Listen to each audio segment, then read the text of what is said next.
Days like this can seem pretty dismal, particularly when you're stuck inside. But if we use a little science, I bet we can bring a whole lot more color to our day. Kia ora.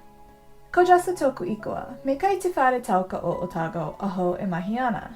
Hi everyone, my name is Jessa, and I work at the Otago Museum. And like all of you, I'm at home today, on this drizzly, grey, Dunedin day. But what if I was to tell you it's not actually as grey as you think it is? What if I was to tell you that we're actually surrounded by rainbows all the time, even when the sun's not shining? Fortunately for us, Sophie, one of the science communicators at the Otago Museum, has a very special pair of glasses that can help explain what I mean. So take it away, Sophie.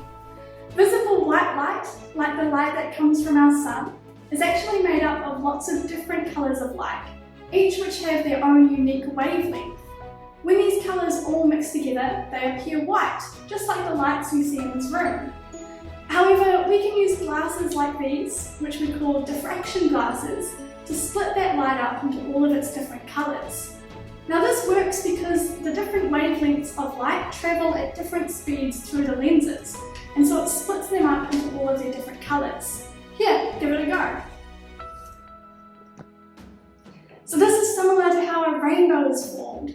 When it rains, the water droplets from the rain split the light from the sun up into all of its different colours, creating a rainbow in the sky, just like what you're seeing now. Wow, that looks amazing! Thanks, Sophie! Once Tuhuda reopens, you guys should definitely go in and ask any of the science communicators to see what it's like to wear diffraction glasses inside Tukore, the void.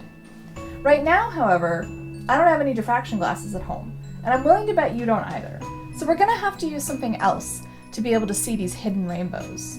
Fortunately for us, the museum's really good friends with the Dodd Wall Center at the University of Otago, and they had a great suggestion for something we could use instead. This is a compact disc, or a CD. Now some of you may not know what this is, and if not, you'll probably have to find someone in your bubble who's a little bit older than you to ask. But I'm willing to bet there's one lying around your house somewhere. CDs have two very different sides. One side is opaque, which means you can't really see through it, because it's been covered with a label, and it'll usually have a name of a band, or a movie, or something like that. The back is really shiny.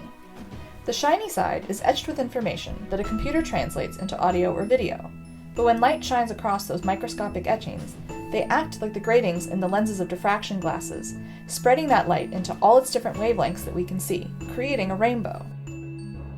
So that means that even on a cloudy day with no sun, we can make a rainbow with something as simple as a CD, a torch, or even a mobile phone. Just be sure that when you're shining the light onto the back of the CD, that you're not shining it so that it reflects in someone else's eyes, because that's just not cool. So, I'm ready, I reckon, to make some rainbows at home. What about you?